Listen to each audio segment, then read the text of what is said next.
नमस्कार।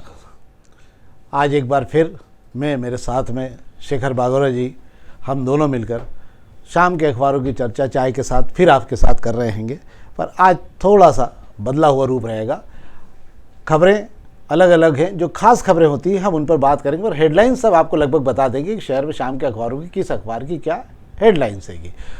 पर आज जो है, चूँकि छठ महोत्सव है, ध्रुव शुक्ल ने एक कविता लिखी थी। मुझे लगता है कि ये कविता वाकई छठ पूजा को लेकर है और देश की स्थिति को लेकर भी है। तो मुझे लगता है कि ये 4-6 लाइन की कविता से ही इसको शुरू करना चाहिए और आपको भी अच्छी लगेगी कविता।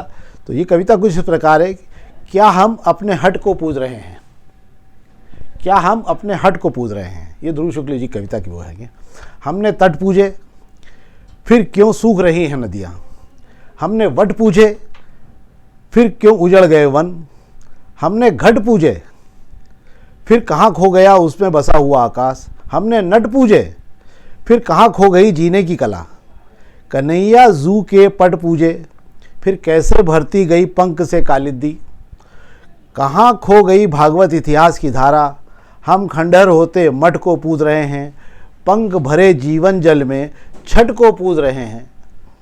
अंधश्रद्धा की रट से भरे हुए हम क्या जाने किस सठ को पूज रहे हैं, क्या हम अपनी चिंता छोड़ अपने अपने हट को पूज रहे हैं।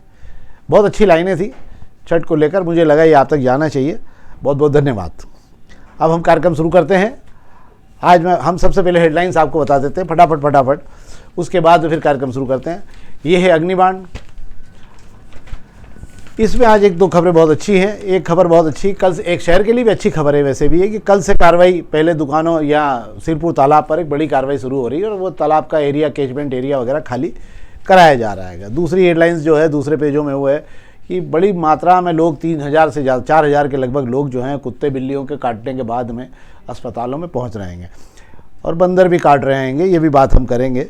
इसके अलावा आज से नगर निगम का अमला जो है सारा सामान सड़कों पर रखा हुआ जब्त करेगा, पहले चालान बना के छोड़ देता था। सभी अखबारों में खबरें हैं आज सूर्य अर्ध को लेकर, क्योंकि छठ पूजन चल रहा है। बाकी इंदौर के इतिहास, एम्बाय वगैरह की जो खबरें हैं वो सारी नियमित खबरों में आती हैं। 100 करोड़ रुपए ज़्यादा मिलेंगे नई गाइडलाइन बनने के बाद। हमें चिंता अर्थव्यवस्था को लेकर अगर की जाए तो इस शहर में 1.25 लाख लोगों पर इस बोझ पड़ेगा, क्योंकि हर परिवार पर कम से कम 2 से 3 लाख रुपये जो नई रजिस्ट्रियाँ कराएंगे उनको भी अतिरिक्त भार पड़ जाएगा। इसके अलावा उन दूसरे अखबारों की जो खबरें हैं वो भी हम बात कर लेते हैं कि पहले हम इसी पर बात कर लेते हैं या तो इसके बाद हम आगे चलते हैं। चलिए शेखर जी, इसकी पहली खबर ये है जिस पर हम बात भी करना चाहते हैं कि कल से सिरपुर तालाब को लेकर जो कार्रवाई शुरू की जा रही, बड़ा कैचमेंट एरिया तालाबों खत्म होते जा रहे हैं। हम नया तालाब शहर में नहीं बना पाए, बड़ी दुर्भाग्यपूर्ण स्थिति रही। होलकर रियासत जो तालाब बना गई थी वही हम नहीं बचा पा रहे हैं। ये शहर के जागरूक जन नेताओं का एक बड़ा भारी डिफ़ॉल्ट है ये कि वो हम तालाबों को नहीं बचा पा रहे हैं, बल्कि नेता खुद लग गए हैं तालाबों के कैचमेंट एरिया पर कब्जा करने में। क्या है, आपको लगता है कि ये सिरपुर तालाब को लेकर पहले भी इस प्रकार के हुई जाँच वाँच और कई तालाबों को लेकर पूर्व अधिकारियों ने भी इसमें जांच की थी और उसके बाद एक रिपोर्ट भी बनाई थी, पर उसके बाद फिर कार्रवाई हुई नहीं। क्या लगता है रमेश जी, आपने जिस तरीके से कविता पढ़ी थी शुरुआत में कि हमने तट पूजे नदियां सूख गई, उसी से मैं आगे बढ़ाता हूं कि हम लोगों ने तालाबों का संरक्षण करने की बजाय उन पर कब्जे हो जाने दिए। सिरपुर तालाब के कैचमेंट एरिया के आसपास जो बसाहट हुई है, जो अवैध कॉलोनियां डेवलप हो गई, अब परेशानी ये हो गई है प्रशासन की कि इतने सारे लोगों को कहाँ ले जाएं। प्रजापत नगर पूरा कैचमेंट एरिया पे बस गया, उसके आसपास भी ये हालत है। अब बची हुई जो जगह है उसमें थोड़े जहाँ दूर दूर मकान बने हैं उस पर सीमांकन किया गया है, सर्वे किया गया है और कब्जे हटाने की बात कर रहे हैं। ऐसी हालत जो दूसरे तालाबों की भी है, तालावली चांदा की बात कर ले हम, ये तालावली चावला होलकर कालीन था, जो 100 एकड़ का तालाब था वो आज 40 एकड़ का भी नहीं बचा है। वहाँ जो बसावट हो रही कोई देखने वाला नहीं है। उस तालाब को लेकर मैं आपसे जरूर बात करना चाहूँगा। तालावली चांदा तालाब को लेके मैं आप एक ऐसे व्यक्ति का जिक्र करना चाहूँगा जिसने उस तालाब की साख और चोस को बचाने के लिए बहुत मेहनत की और इतनी लड़ाई लड़ने के बाद में जब मैं उससे मिला, उसकी उम्र हो गई थी, उसको कैंसर भी हो गया, तो उसने मुझे फाइल दी कि मैं थक गया साहब मैं इस तालाब को बचाने के लिए, अब आप ये लड़ाई लड़िए। हमने देखा कि होलकर रियासत के ज़माने में क्या विज़न था होलकर परिवार में कि उन्होंने जब यशवंत सागर का निर्माण किया तो उन्होंने वही जानते थे कि एक पैरेलल तालाब आने वाले समय में लगेगा। तालाब ऐसे नहीं बनते, सबसे पहले जगह ढूंढना पड़ती है कैचमेंट एरिया कितना है और कैचमेंट एरिया कहाँ कहाँ तक लंबे समय तक जिंदा रहता है। ये पाया गया कि यशवंत सागर के बाद अगर दूसरा कैचमेंट एरिया बड़ा मिल सकता है तो वो तलावली चांदा मिल सकता है। 100 एकड़ ज़मीन का उसका विधिवत वो किया गया। धीरे धीरे जादूगरी ऐसी हुई कि वहाँ पट्टे बट गए, कैचमेंट एरिया में ही तालाब को छोटा करते गए। तालाब 50 का हुआ, फिर 40 का हुआ और अब घट के 20 एकड़ का हो गया। इसको लेकर ग्रीन ट्रिब्यूनल के भी साफ आदेश है कि ऐसे किसी भी जगह, और सबसे बड़ी दुर्भाग्यपूर्ण स्थिति उस क्षेत्र के बड़े राजनेता ने वहाँ एक 3 मंजिला बड़ी होटल बना दी, जिसकी स्टोरी हमने हमारी चैनल पे भी की थी कि अगर ये तालाब की स्टोरी, अगर ये तालाब का कैचमेंट एरिया रोक दिया तो मैं आपसे कह रहा हूँ शेखर जी कि आने वाले 2 साल बाद में ये 10 एकड़ का भी तालाब नहीं रह जाएगा। मुझे ऐसा लगता है कि मैं उस समय आज बात करना चाहता हूँ, जब यशवंत सागर के लिए प्रधानमंत्री उसकी योजना के तहत जब तालाब का विस्तार किया गया था, उस समय विनोद शर्मा नगर निगम कमिश्नर थे। उन्होंने सारे तालाबों के लिए जो है एक सर्वे करवाया था, उसमें इस तालाब का भी कराया था और उनका कहना था नेशनल ग्रीन ट्रिब्यूनल ही इस तालाब को बचा पाएगा, नहीं तो ये पूरा तालाब आने वाली जनरेशन नहीं देख पाएगी। हमें भी लगता है कि शहर के राजनेताओं का एक नैतिक धर्म है कि आने वाली पीढ़ियों के लिए कम से कम एक नया तालाब इतना बड़ा खड़ा दे जाए कि लोगों को लगे कि यार इस शहर में कुछ तो हमारे पुराने नेता करके गए हैं। ये है। दूसरी एक खबर बहुत हल्की फुल्की है इसमें, इस माह के लगभग 3,500 के लगभग लोग कुत्तों ने काटा है। 3,800 से ज़्यादा लोग कुत्तों की बहुत भरमार हो गई शहर में शेखर जी। पर आश्चर्य की बात यह भी कि बंदर भी काटने लग गए इंदौर आके हैं, तो ये बंदर कहाँ से आ रहे हैं इंदौर में काटने? जिस तरीके से पैंथर और टाइगर शहरों की तरफ कूच कर रहे हैं, उनके निशान पाए जा रहे हैं। अब बंदरों को आप उस जंगलों की तरफ घुसेंगे, आप कंक्रीट का जंगल बनाते जाएंगे तो वो आपकी तरफ तो बढ़ेंगे ही बढ़ेंगे। और सबसे बड़ा इसमें चौंकाने वाला और आश्चर्य करने वाली बात यह है कि नगर निगम जिस पे करोड़ों रुपए फूंक रही है, इस कुत्तों की नसबंदी पर वे कुत्ते आज भी काटने से बाज नहीं आ रहे हैं। वो पैसा कहाँ जा रहा है नगर निगम ही के वो अफसर ही बता सकते हैं जो नसबंदी कराते हैं। हाँ, ये बात भी है। और मेरे को ऐसा लगता है कि पर एक बात ज़रूर है, हम इसकी नेगेटिविटी तो मान लेते हैं कुत्तों को लेकर, पर आप एक बात पर ज़रूर गौर करना चाहिए कि शहर में जो हम बहुत ज़्यादा जो छोटे छोटे ये कुत्ते घुमा करते थे बच्चे कुत्तों के, वो अब दिखना बिल्कुल बंद हो गए हैं। मुझे ऐसा लगता है कि इसी काम को और तेज़ी से आगे बढ़ाया जाना चाहिए। अगर ये बढ़ जाएगा तो आने वाले समय में हम जो है ये पिल्लों से जो है मुक्त हुआ शहर, तो अब धीरे धीरे जो ग्रोथ है कुत्तों की वो कम होना चालू होगी। पर वो कम होगी तो उसका कोई हमारे यहाँ कोई इसका स्टडी नहीं है कि कितने कुत्ते कम हो रहे हैं, बढ़ रहे हैं तो सबको दिख रहा है। पर मुझे ऐसा लगता है कि कुत्तों को लेकर ये सब किया जाना चाहिए। बंदरों का मामला भी ये है कि बंदरों के अब हम बंदरों के क्षेत्र में घुस रहे हैं क्या, कि बंदर हमारे क्षेत्र में घुस रहे हैं? नहीं, हम उनके क्षेत्र में गए हैं कंक्रीट का जंगल बनाने। आइए खबर बात कर लेते हैं प्रभात किरण के खबर पे। प्रभात किरण की 2-3 खबरें हैं। प्रभात किरण की एक बड़ी खबर है आज, उस पर हम जरूर चर्चा करेंगे। इंदौर के मास्टर प्लान को अंधेरे में रखने से देरी का जो हो रहा है उससे बड़ा फ़ायदा हो रहा है, ये कहा जा रहा है मास्टर प्लान को लेकर। और एक ये अच्छा है कि नगर निगम ने अब हॉस्टल वगैरह सील करना शुरू कर दिए हैं तोड़फोड़ की बजाय, तो कुछ तोड़फोड़ से राहत भी मिलेगी। पर यह है कि अवैध निर्माणों को कोई रियायत नहीं होना चाहिए। शहर पूरा भर गया है अवैध निर्माणों से। बाकी तो कोई विशेष खबर सामान्य मतलब सब नियमित खबरें कही जाएगी। क्या लगता है मास्टर प्लान को लेकर, आपको क्या लग रहा है? क्या वैसे मास्टर प्लान को लेकर जो हमारे यहाँ की योजनाएं हैं वो सुभान अल्लाह है।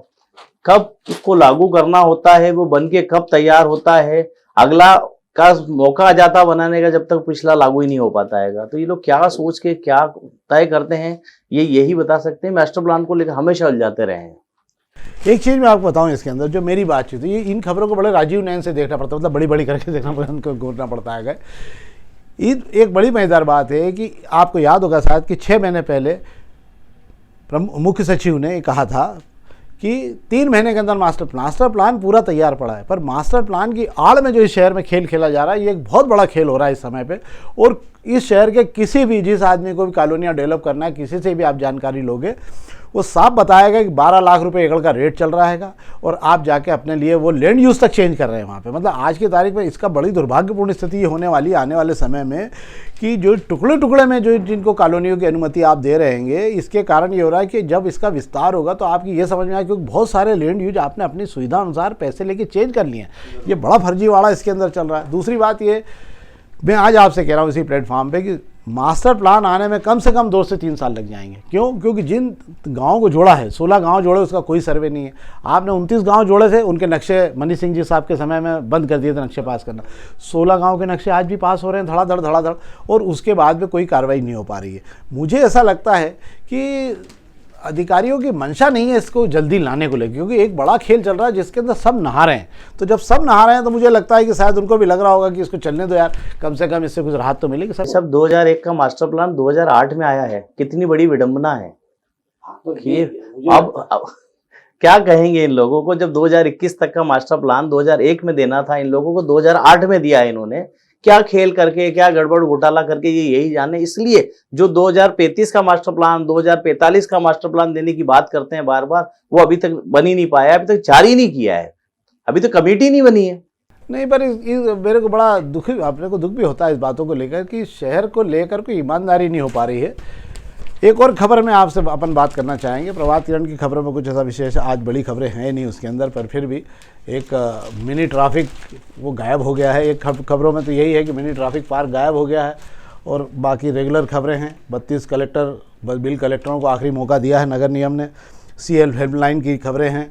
रीवा और इंदौर के मध्य ट्रेन चलने वाली, हाँ ये जरूर आज सिख अंततः अपन माने और गुरु नानक देव जी को भी आभार व्यक्त करें कि ये चुनाव अंततः खंडा और खालसा पैनल के बीच हो गए। मुझे लगता है कि शाम परिणाम कब आएंगे? कल मतों की गणना होगी सुबह 8 बजे से गुरु अमरदास हॉल में, और लंबी लड़ाई के बाद 12 साल बाद चुनाव देखने को मिले हैं। सिख समाज में काफी जोश भी दिखा है वोटिंग को लेकर आज। तो अपन माने कि कोई नया अध्यक्ष देखने को मिलेगा अपने को, कि हम वही परंपरागत 12 साल से जो मुखड़ा देख रहे हैं वही देख? ये तो सिख समाज की संगत ही तय करेगी कि वे कौन सा चेहरा देखना चाहती है। ये है दोपहर। इस दोपहर अखबार की कुछ खबरों की बात हम जरूर करेंगे। हमने आज पहले पेज पे खबर जरूर दी है कि नौकरियां देना और नौकरियों की बात करने में बड़ा फ़र्क होता है। वित्त मंत्रालय ने एक बहुत बड़ी रिपोर्ट जारी करी जिसमें ये कहा गया है कि हम भाषण तो खूब सुन रहे हैं चुनाव में कि 10 लाख नौकरियां, 5 लाख नौकरियां दी जाएगी, सब दी जाएगी, पर खुद केंद्र सरकार के कुल कार्यालय, जितने भी सरकारी कार्यालय, उसमें 10 लाख से ज़्यादा पद खाली पड़े पिछले 3 सालों से, जिनके लिए प्रस्ताव भी बन चुके, जिनका सब हो चुका, पर आज तक इनमें कोई नियुक्तियाँ नहीं। हर तीसरा या चौथा, मतलब हर 4 में से 1 पद खाली रखा जा रहा है। और ये कौन से पद है? ये बड़े अधिकारियों के नहीं है, ये चपरासी से लेकर जो आपके अराजपत्रित अधिकारी होते हैं, ये उनके पद है। तो क्यों नहीं भरे जा रहे हैं? इनको तो भरा जाना चाहिए। भाई साहब वही स्थिति है जो इंदौर में नगर निगम के कर्मचारियों को विनियमित करने वाली बात है। वर्षों से कहा जा रहा है कर रहे हैं, वैसे ही बड़े लेवल पर वही मामला है। एक खबर ये जरूर है, और ये इंदौर के सांसद महोदय को लेकर खबर है, ये वाली खबर है ये कि भोपाल के सांसद ने गाइडलाइन सही तरीके से नहीं बनने को लेकर अपनी ताकत का परिचय दिया और उन्होंने उसको गाइडलाइन को रुकवा दिया। बाकी सब जगह की गाइडलाइन लगभग तैयार हो चुकी है। इंदौर की गाइडलाइन में भयानक रेट बढ़ाए गए हैं। इस गाइडलाइन को लेकर एक कमेटी बनी हुई है जिसके अंदर खुद क्षेत्र क्रमांक 5 के विधायक महेंद्र हार्डिया जी हैं। महेंद्र हार्डिया जी खुद इन बैठकों में गए नहीं हैं। पिछली बार भी उनसे जब हमने बात की थी, आज हमने 2 बार कोशिश की उनसे बात करने की, सांसद महोदय को 2 बार फ़ोन लगाया कि भाई क्या है इस गाइडलाइन के अंदर। 30% तक गाइडलाइन बढ़ रही है शहर में, और जन नेता बिल्कुल चुप हैं। आप जो 1.25 लाख लोग मकान खरीदेंगे, खासकर गरीबों पर इसके असर आएंगे कि ये सारी संपत्ति खरीदने वाले लोगों पर 1-1, 1.5 लाख का भी अगर गाइडलाइन का खर्च आया तो मिनिमम कम से कम गिरी से गिरी हालत में 70 से 80 हज़ार रुपये एक व्यक्ति की जेब से जाएंगे, जिसकी अतिरिक्त व्यवस्था उसको करनी होगी। मुझे लगता है कि इस मामले में इंदौर के सांसद को हस्तक्षेप करवाकर ये पूरी गाइडलाइन इसलिए भी देखना चाहिए। कल हमने बात की, बहू के पास की गाइडलाइन ऐसी कर दी कि 6,30,000 की जगह 6 करोड़ 30 लाख की गाइडलाइन है वाली। आप बताइए, मऊ के पास 6 करोड़ 30 लाख रुपए में कौन ज़मीन लेने जाएगा? पर वो गाइडलाइन किताब में बन के आ गई और वो 1-2 दिन में जारी हो जाएगी। मुझे ऐसा लगता है कि सांसद महोदय को हम इस प्लेटफॉर्म से बोलना चाहते हैं कि थोड़ा सा देख लें हम, ये शहर के लोगों के हित का मामला है, और ज़्यादा बेहतर होगा कि इसमें अगर कोई रोक के अगर बेहतर तरीके से देख के हस्तक्षेप हो जाएगा तो आप चूँकि आम आदमी के नेता हैं, जन नेता हैं, तो आप ज़्यादा बेहतर तरीके से उसको करवा पाएंगे। आप समझते भी हैं ज़मीनों को, आप खुद भी समझते हैं प्राधिकरण में रहें कि किन क्षेत्रों पर कितना लोड डाला जा सकता है। तो मेरा तो आग्रह ये है इसी प्लेटफॉर्म से कि हमें और आपको जो है इस पर विशेष रूप से ध्यान देना चाहिए। और इसके अलावा 1-2 चर्चाएं अब राजनीति कर लेते हैं हम 2 मिनट में, 3 मिनट में। शहर में मनीष सिंह जी के समय में जब मानली गौड़ जब महापौर थी तो पूरे शहर के होर्डिंग गायब कर दिए गए थे। बिल्कुल साफ़ सफाई हो चुकी थी, कहीं होर्डिंग का मुखड़ा देखने को नहीं मिलता था, और कई नेताओं का जलवा पूजन भी नहीं हो पाता था उस चक्कर में। अभी क्या हो रहा है, पूरे शहर भर में होर्डिंग फिर से कुकुर मुत्तों की तरह ऐसे लगने लग गए कि छोटे छोटे होर्डिंग भी दीवारों पर इसमें टंगने लग गए हैं। ये शहर की खूबसूरती को भी जो है ख़राब कर रहे हैं, और एक बार फिर मुझे ऐसा लगता है शायद कि शहर को फिर गंदा बनाने की कोशिश गंदे तरीके से होने लगी है। क्या नगर निगम को रोकने की कोई क्षमता है, या राजनीतिक प्रभाव और दादागिरी और जन्म दिवस के चक्कर में कुछ करना नहीं चाहती नगर निगम, विवाद में पड़ना नहीं चाहती? भाई साहब इस पे पहल जो है करनी होगी। देश के सबसे अव्वल साफ सफाई में अव्वल शहर में कुछ सुंदरता को बर्बाद कर रहे हैं ये होर्डिंग्स। इसमें अवतरण दिवस मनाए जा रहे हैं 15-15 दिन तक, 20-20 दिन तक, चाहे जहां होर्डिंग बांटे जा रहे हैं। नगर निगम की रिमोट टीम को भी वो होर्डिंग तब तक नहीं दिखते हैं जब तक अवतरण दिवस पूरा नहीं हो जाता है।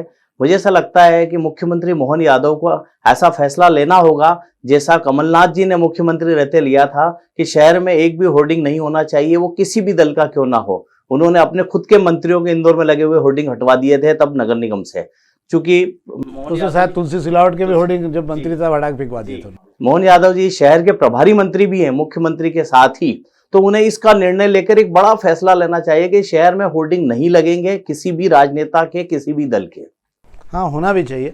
वैसे भी इसके पहले जितने प्रभारी रहे वो इंदौर पर भारी रहेंगे। पहली बार ऐसा लग रहा है कि शहर पर कोई प्रभारी है जो कम से कम पिता के रूप में या उसके रूप में, पालक के रूप में शहर को सुधारने की कोशिश कर रहा है। तो हमारा तो आग्रह मुख्यमंत्री जी से भी ये है कि कृपा करके शहर को होर्डिंग वगैरह से मुक्त कराइए, ताकि शहर, क्योंकि आपका सख्त रवैया ही शहर को सुंदर होने से, ये गंदगी फैलने से रोक सकता है। आज की चर्चा हम यहीं ख़त्म करेंगे। एक बार फिर हम आप लोगों से आग्रह करेंगे कि कृपया हम हर शाम को 4 बजे, 4:30 बजे के लगभग ताज़ा खबरों के साथ, ताज़ी डिबेट के साथ हम लोग दोनों साथ में मौजूद होंगे। इस कार्यक्रम को अधिक से अधिक लोगों तक आप पहुंचाएं, अधिक से अधिक लोग सब्सक्राइब करें, और अगर आप चाहते हैं कि इसमें और कुछ सुधार, आपको ऐसा लगता है कि ये भी और कुछ होने चाहिए, तो उसकी लिंक है, उसके अंदर आप डालकर बता सकते हैं कि हम लोगों को और क्या सुधार करना चाहिए।